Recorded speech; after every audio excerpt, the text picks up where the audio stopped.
Hello guys, welcome to another video in my channel. अभी हम जिस मैच के बारे में बात करने वाले हैं वो है आज का फोर्थ ट्रॉफी का मैच जो कि होने जा रहा है ऑकलैंड और ओटागो के बीच में। ये मैच जो है होने जा रहा है ईडन पार्क आउटर ओवल में, जो कि ऑकलैंड का होम ग्राउंड है। क्यों कोरोना के इश्यूज़ की वजह से अभी क्या है कि होम अवे बेसिस का उतना फ़ायदा हो नहीं रहा है बहुत सारी टीमों को।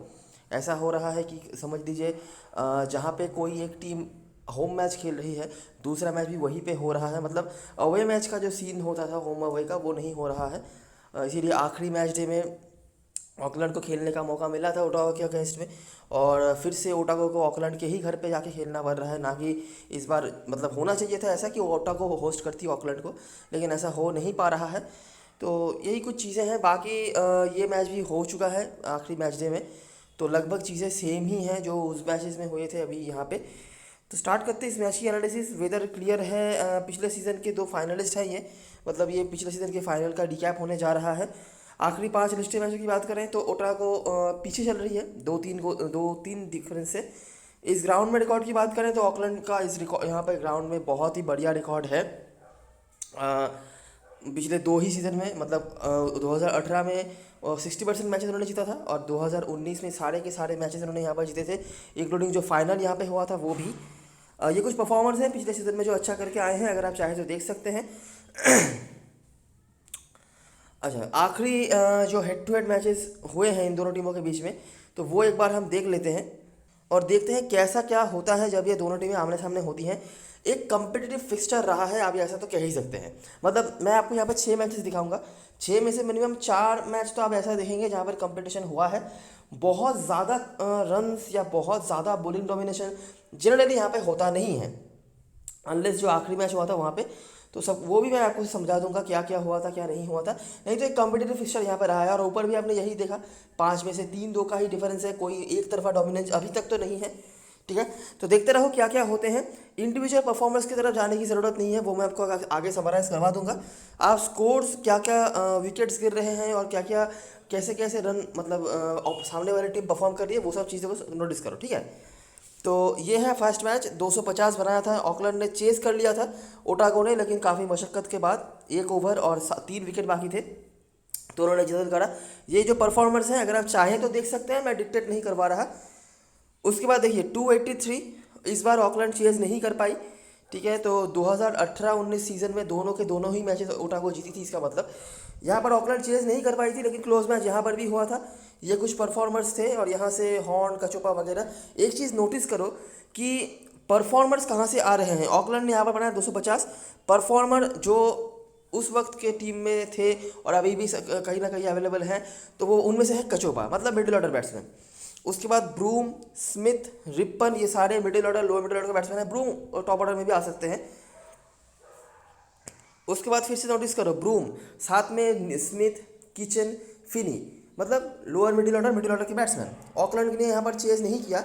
कौन कौन रन बनाने वाले प्लेयर थे? हॉर्न मिडिल ऑर्डर से, कचोपा मिडिल ऑर्डर से, बैरी ये टॉप ऑर्डर में खेल सकते हैं कभी कभार, और मैकेवान ये भी middle order lower middle order से। उसके बाद ये मैच था यहाँ पे एक तरफा हुआ, पिछले सीजन में शायद ये मैच हुआ था। तो ये देखिए यहाँ पर बना 310, मतलब जो एवरेज टोटल हम देख रहे थे पिछले दो मैचेस से, वहाँ से यहाँ यहाँ पे काफ़ी ज़्यादा रन बन गया।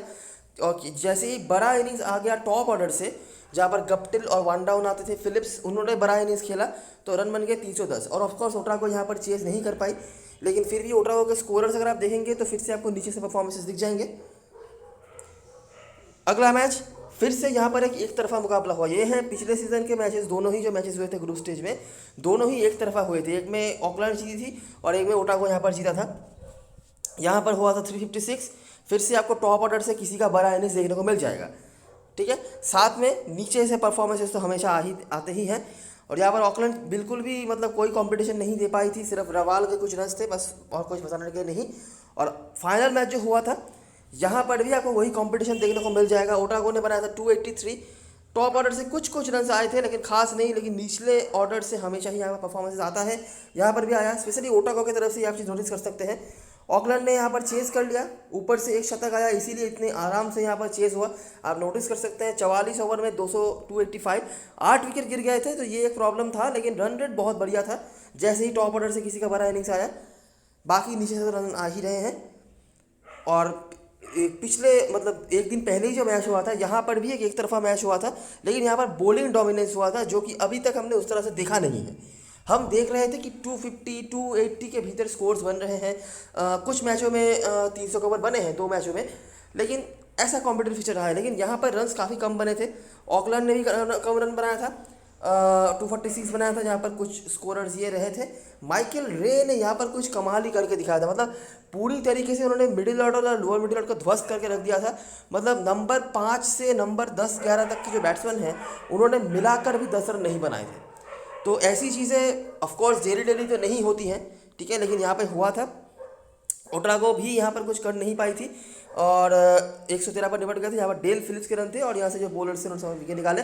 अभी देखिए ओट्रागो के बारे में कुछ चीज़ें आपको समझना ज़रूरी है। अगर आप प्लंकेट शील्ड फॉलो करे थे हमारे साथ, आपको पता होगा ओट्रागो की जो बैटिंग है वो बिल्कुल भी फॉर्म पर नहीं थी, बिल्कुल भी नहीं। अगर आप यहाँ से नोटिस करेंगे जो प्लंकेट शील्ड में रिसेंट परफॉर्मर्स रहे थे ओट्रागो की तरफ से, तो डेल फिलिप्स ने यहाँ पे काफ़ी अच्छा करा हुआ था। हैमिश रदरफोर्ड 1-2 इनिंग्स में उन्होंने अच्छा करा था और निक केली ने 1-2 इनिंग्स में, बाकी कुछ नहीं, ठीक है। ऑकलैंड की भी बैटिंग बहुत खास कुछ नहीं रही थी, लेकिन चलिए फिर भी उनके तरफ से तो कोई कोई बड़ा इनिंग्स खेल के भी आए हैं। लेकिन बॉलिंग यूनिट में दोनों ही टीमों के पास अच्छे अच्छे परफॉर्मेंस थे, जैसे कि यहाँ पर जेमिएसन, सोलिया, बर्न्स, यहाँ से टफी रे, ऐसा। लेकिन बैटिंग यूनिट में हमेशा ही इस सीज़न में अभी तक जो मैचेस हुए हैं दोनों टीमें पीछे आई हैं। अगर इस मैच के पहले दोनों जो मैचेस हुए हैं, अब अगर हम उनकी बात करें तो ऑकलैंड अपने दोनों ही मैच हार के आई थी, ठीक है। और दोनों ही मैचेस में वो बहुत ज़्यादा बैटिंग से कुछ खास कर नहीं पाए थे। एक दो परफॉर्मेंस से एक कुछ ने रन बनाया होगा, लेकिन ऐसे यूनिट उन्होंने उतना कुछ खास किया नहीं था। ओट्रागो अपने पहले 2 मैचेस जीत के आई थी सेंट्रल डिशेस के अगेंस्ट में, लेकिन अगर आप जूम इन करके देखेंगे उस मैच को तो आपको पता चलेगा कि सेंट्रल डिशेस की बॉलिंग में जो मेन बॉलर्स होते हैं वो वहाँ पर अवेलेबल ही नहीं थे। बहुत सारे यंग और इनएक्सपीरियंस्ड बॉलर के साथ उनको उतरना पड़ा था, मतलब एक साथ सभी नए प्लेयर्स को उनको उतारना पड़ा था।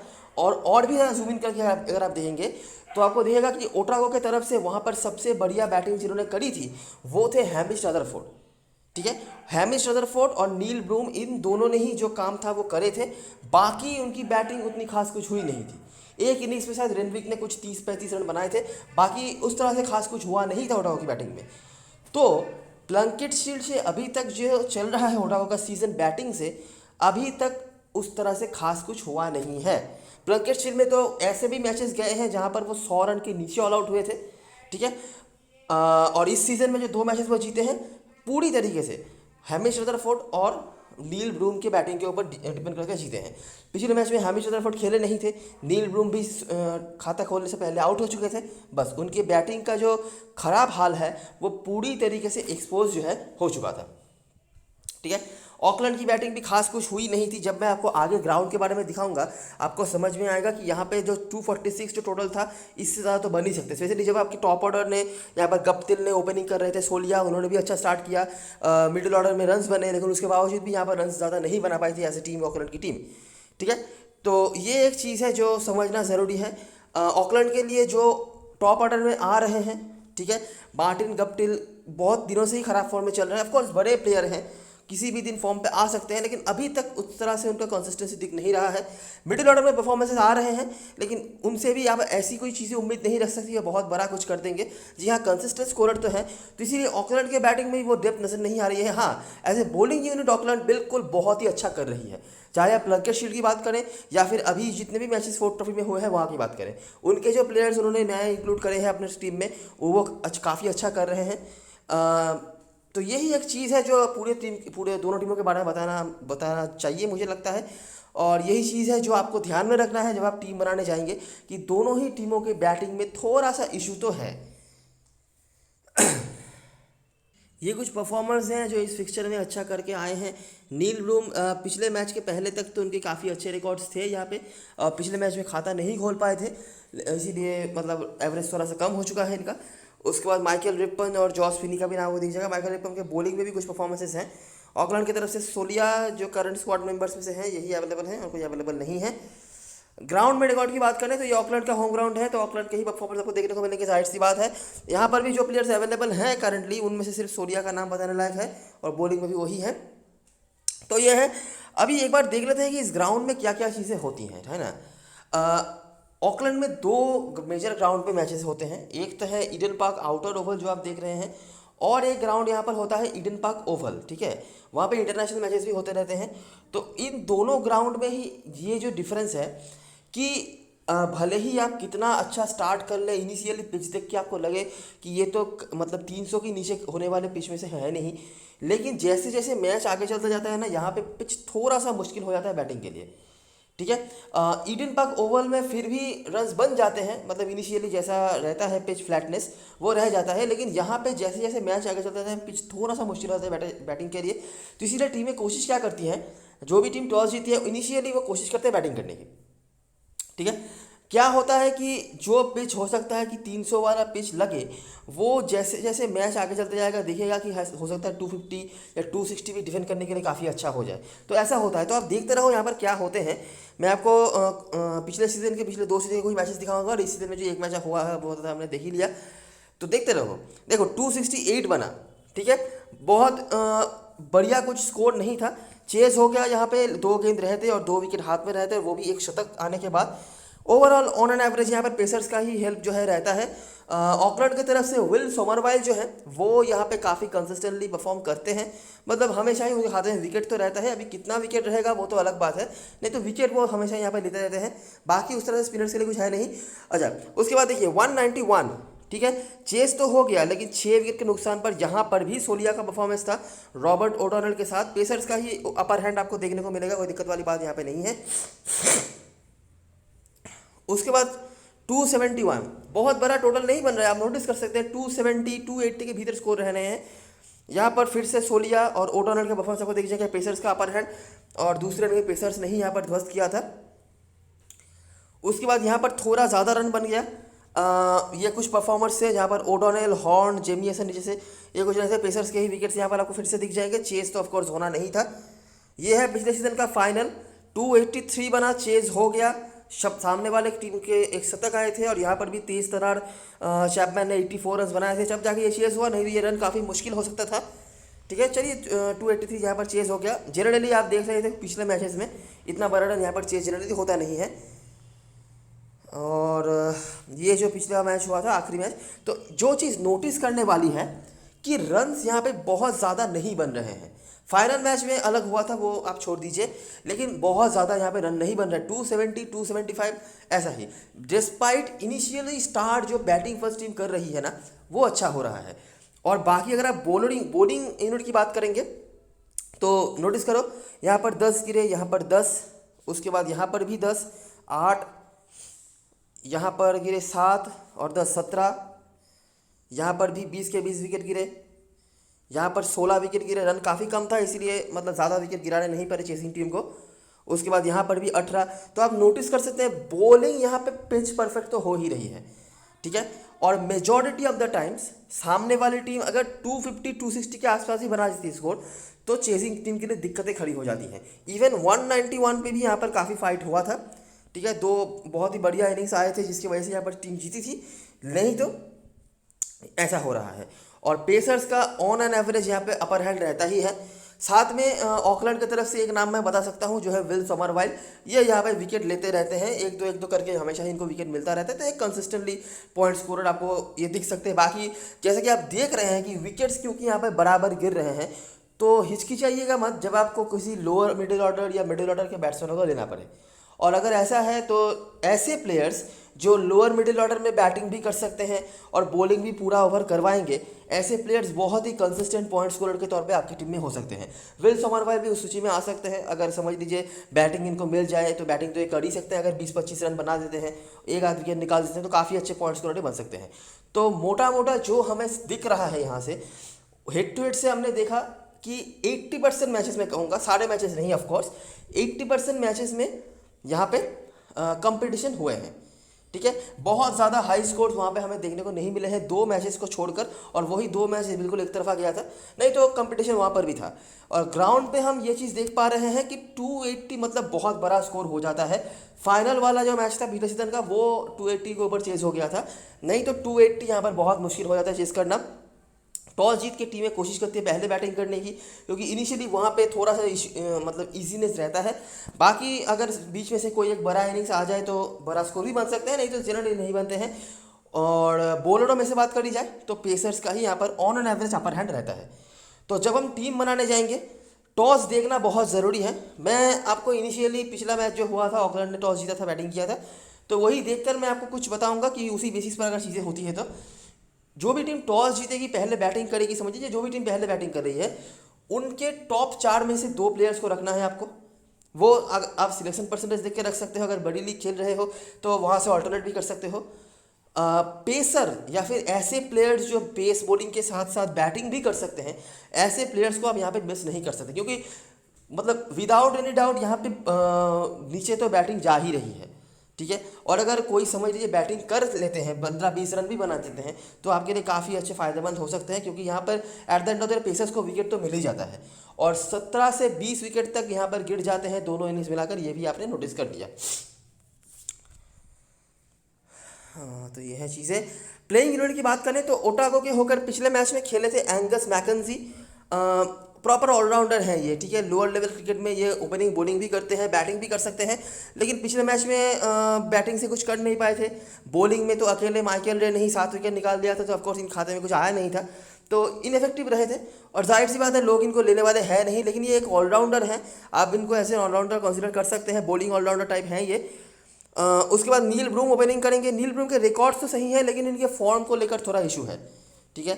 फ्लंकेशियर में ये खेले नहीं थे, और ये टूर्नामेंट शुरू होने से पहले जो प्रैक्टिस मैचेस वगैरह उन्होंने खेला था वहाँ पर भी कुछ खास वो कर नहीं पाए थे। लेकिन स्मॉल लीग में मैं सजेस्ट नहीं करूँगा इनको छोड़ने का, क्योंकि वैसे भी फिलहाल जो ओटागो की टीम है वहाँ से बहुत ज़्यादा वेरिएशन आपको मिलेंगे नहीं बैटिंग से, तो इनको ले लीजिएगा। उसके बाद मिच रेनविक पिछले मैच में ओपनिंग करे थे। ल्यू जॉनसन के रूप में इनके पास एक ओपनर है, अगर टीम चाहे तो इनको यूज़ कर सकते हैं एंगस मैकेंजी की जगह पर, तो देखना होगा क्या करते हैं वो। उसके बाद जॉश फिनी ये थोड़ी बहुत बॉलिंग भी करवा लेते हैं। अनाडू किचन, डेल फिलिप्स प्लंकेटशील में काफ़ी अच्छे फॉर्म पर थे, और आखिरी मैच में भी इन्होंने रन बनाया था। लेकिन क्या है कि पहले 2 मैचेस में इनको मौके नहीं मिले थे, क्योंकि टॉप ऑर्डर में रदरफोर्ड और ब्रूम ने ही मैचेस जो है ख़त्म कर दिए थे, और मैचेस भी वहाँ पर छोटे हुए थे, आपको याद होगा 20-25 ओवर का मैच हुआ था। लेकिन जैसे ही पिछले मैच में टॉप ऑर्डर फेल हुआ, इनके पास अपॉर्चुनिटीज़ आई, इन्होंने अच्छी बल्लेबाजी फिर से करके दिखाई, और आज के मैच में भी आपको दिख रहा होगा कि ये होने के चांसेस हैं। तो डेल फिलिप्स से आप उम्मीदें रख सकते हैं, ये काफ़ी अच्छे फॉर्म पर नजर आए हैं, और आखिरी मैच पर जब अगर ये नहीं होते तो टीम 100 रन भी नहीं बना पाती, ठीक है। 113 रन बने थे, वहाँ से 41 रन इन्होंने खुद बनाए थे, तो अच्छे फॉर्म पर हैं। अगर आप चाहें तो बिल्कुल इनको ट्राई कर सकते हैं, काफ़ी अच्छे पंड बन सकते हैं आपके लिए। उसके बाद माइकल रिपन, ट्रेविस मुलर, बेकॉन और जैरड मैके। जब पिछले मैच में जैरड मैके खेले नहीं थे, इनके जगह माइकल रे खेले थे, जो कि स्क्वाड में इनिशियली तो थे नहीं, तो ऑफकोर्स आज के मैच में भी खेलेंगे, और काफ़ी सारी जनता इनको कैप्टन वाइस कैप्टन बना सकती है। लेकिन मैं आपको सजेस्ट यही करूंगा कि टीम में रख लो अगर आपको सेफ रहना है तो, क्योंकि 7 विकेट्स हॉल मतलब बहुत बड़ी बात होती है यहाँ पे, ठीक है। बाकी किसी बॉलर को कैप्टन वाइस कैप्टन बनाना मैं इलॉजिकल नहीं कह रहा, लेकिन कौन सा बॉलर विकेट लेके जाएगा ये थोड़ा सा कंफ्यूजिंग हो सकता है, तो बाकी आपके ऊपर है आप क्या करना चाहते हो। ऑकलैंड की अगर बात करें तो इनकी टीम में मार्टिन गप्टिल हैं, जो कुछ हद तक अच्छे फॉर्म पर तो नज़र नहीं आ रहे हैं, लेकिन सामने वाली टीम भी कुछ खास बॉलिंग यूनिट के साथ नहीं आ रही है। डेली कोई एक बॉलर 7 विकेट तो लेगा नहीं, तो उस हिसाब से मार्टिन गप्टिल को आपको रखना तो है। बड़ी लीग में मैं कहूँगा कि आप कैप्टन वाइस कैप्टन कर सकते हो, छोटी लीग में काफ़ी लोग करेंगे, इसमें कोई डाउट नहीं है, लेकिन क्या है कि थोड़ा सा इशू हो सकता है यहाँ पर, स्पेशली अगर पहले बैटिंग उनको नहीं मिलती है तो, क्योंकि आप देख रहे हैं बहुत ज़्यादा रन यहाँ पे बनते हैं नहीं, ठीक है। और as a bowling unit Otago काफ़ी अच्छी कर रही है, विकेट्स तो कम से कम वो निकाल ही रही है, बैटिंग यूनिट में चाहे वो फॉर्म के इश्यूज़ वगैरह हों। उसके बाद विल ओडर ने आखिरी 2 मैच में रन बनाए हैं, और मेरे तो काफ़ी फेवरेट प्लेयर हैं पिछले सीज़न से।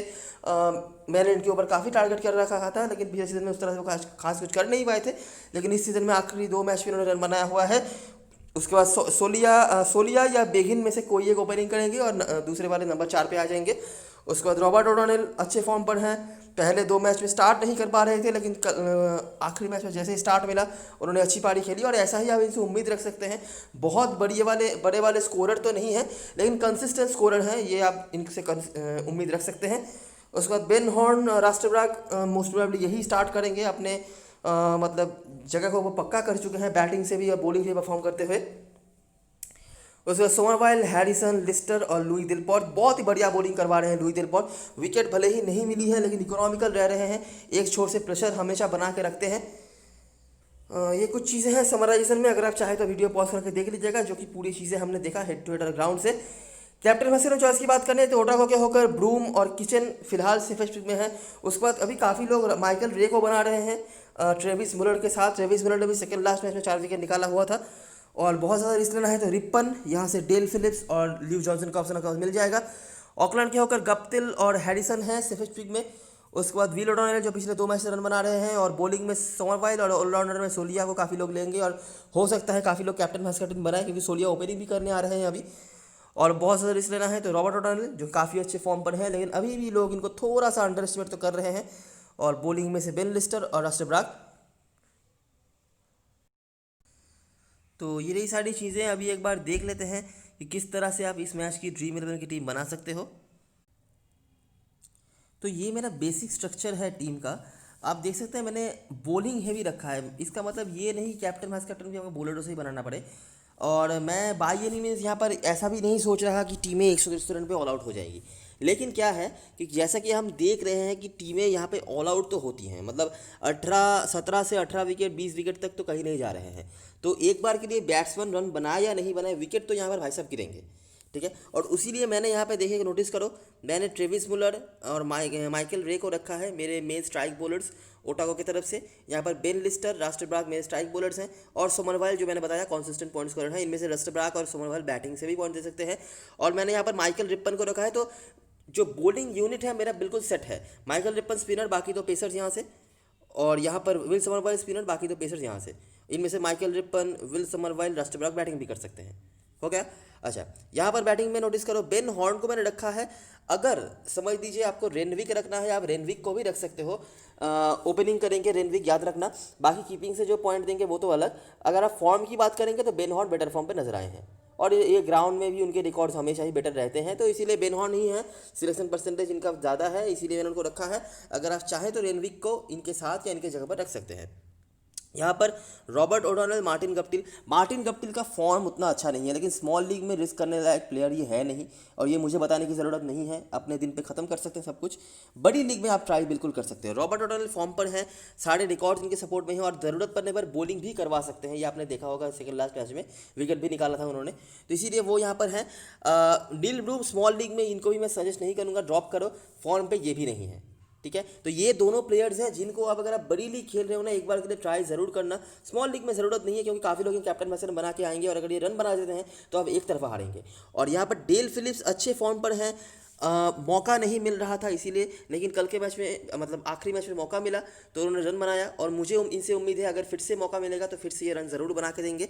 ऑप्शंस की बात करें, स्पेशली बड़ी लीग में अगर आप खेल रहे हो तो विल ओडोनेल को आप ले सकते हो। काफ़ी लोग इनको ले रहे हैं रॉबर्ट ओडोनेल की जगह पर, लेकिन अगर मैं इनको लेता हूं तो हो सकता है मैं मार्टिन गप्टिल की जगह पर लूं, रॉबर्ट ओडोनेल की जगह पर नहीं, क्योंकि ये फॉर्म पर हैं। और चाहे आप कितने भी बड़े प्लेयर हो, अगर आप फॉर्म पे नहीं होना तो शायद ही आपका नाम किसी काम पे आ जाए। उसके बाद यहाँ पर निक केली हैं, ये भी कुछ खास नहीं कर रहे हैं फिलहाल तो। ग्रेम बेगिन, ये भी थोड़े से हिट और मिस टाइप हैं। ये कुछ ऑप्शन है। जॉस फिनी का एक बहुत रीसेंट ऑप्शन है, तो जॉस फिनी और विल ओडोनेल हैं। जॉस फिनी ठीक ठाक फॉर्म पर नजर आए थे, और सबसे बड़ी बात ये थोड़ी बहुत बॉलिंग करवा लेते हैं, तो इन दोनों को आप ट्राई कर सकते हो इन फॉर्म प्लेयर्स के तौर पे ओवर ब्रूम और गप्टिल। ऑलराउंडर सेक्शन में काफ़ी लोग लेने वाले हैं अनाडू किशन को।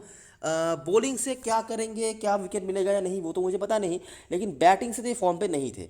बाकी ये हार्ड हिटर है, इनके फॉर्म को लेकर ज़्यादा टेंशन लेने की ज़रूरत नहीं होती है। अपने दिन पे बहुत तेज़ तरह रन बना सकते हैं, ये एक चीज़ है। नहीं तो मैं यहाँ पर थोड़ा सा सेंसिटिव जा रहा हूँ, और थोड़ा सा मैं ऐसे प्लेयर्स के साथ ही जा रहा हूँ जो मुझे मतलब फॉर्म के बेसिस पर भरोसा दे रहे हो, या फिर ऐसे प्लेयर जिनका नाम बड़ा हो इसी बेसिस पर, और बॉलिंग हैवी में किसी टीम बना रहा हो, तो इसीलिए मैंने किचन को रखा नहीं है। हैरिसन अच्छे फॉर्म पर है, अच्छा कर रहे, सब कुछ सही है, लेकिन क्या है कि सीन सोलिया के आने के बाद इनका रोल जो है थोड़ा कम होने वाला है। सीन सोलिया के आने के बाद इनको बॉलिंग भी कम मिलने वाली है, ठीक है। बैटिंग में भी इनका थोड़ा बहुत डिमोशन हो जाएगा सिंसुलिया के आने के बाद, तो इसीलिए मैंने इनको अवॉइड कर रखा है। बाकी कोई रीज़न नहीं है इनको अवॉइड करने का। अच्छे फॉर्म पर हैं, पहले दोनों मैच में तो बहुत ही बढ़िया परफॉर्मेंस इन्होंने करा हुआ है। अगर आप चाहते हैं तो इनको राष्ट्रबाग की जगह पर भी इनको आप ट्राई कर सकते हैं। बैटिंग में तो ये राष्ट्रबाग से बेटर हैं, अभी बॉलिंग राष्ट्रबाग को ज़्यादा मिलेगा, तो इसीलिए मैं यहाँ पर थोड़ा झुक गया हूँ। बाकी अगर आप चाहते हैं तो आप ले सकते हैं हैरिसन को राष्ट्रबाग की जगह पर। यहाँ पर ट्रेविस मुलर या फिर मैथ्यू बेकन में से कोई एक। कैप्टन वाइस कैप्टन चॉइस की बात करें तो मतलब इजी तो यही होगा कि आप ऑलराउंडर्स के साथ जाइए, लेकिन ऑलराउंडर भी कुछ खास अभी अवेलेबल नहीं है। अब अनारू किचन कुछ खास नहीं कर रहे हैं, सिनसोलिया को उनको प्रॉपर्ली बॉलिंग नहीं मिल रही है, लेकिन बैटिंग में उनके रिकॉर्ड्स बहुत ही ज़बरदस्त हैं। आप उनको अगर लेते हैं तो ऐसे कैप्टन चॉइस आप ट्राई कर सकते हैं। बाकी मुझे कुछ दिख नहीं रहे हैं यहाँ से, तो आप बॉलरों में से ट्राई कर सकते हैं अगर आप चाहें तो, ठीक है। बैट्समैनों में से गप्टिल और ब्रूम नाम के बेसिस पर यही दो नाम हैं। इससे ज़्यादा मैं कुछ कह नहीं सकता। बाकी टॉस देखना पड़ेगा कौन सी टीम बैटिंग फर्स्ट कर रही है, क्या कर रही है, उस हिसाब से आपको सारे डिसीजन जो है लेने पड़ेंगे लास्ट में। तो ये रही सारी एनालिसिस और ऑब्जर्वेशन। अगर आपको अच्छा लगा हो तो लाइक ज़रूर करना, सब्सक्राइब करना चैनल को, और टेलीग्राम चैनल पे ज़रूर ज्वाइन हो जाना। लास्ट में पे सारी अपडेट्स वगैरह वहीं पे आती हैं। अगर आपको कोई कन्फ्यूजन वगैरह हो तो वहाँ से आप क्लियर करवा सकते हो। तब तक के लिए best of luck for this match and good bye for now.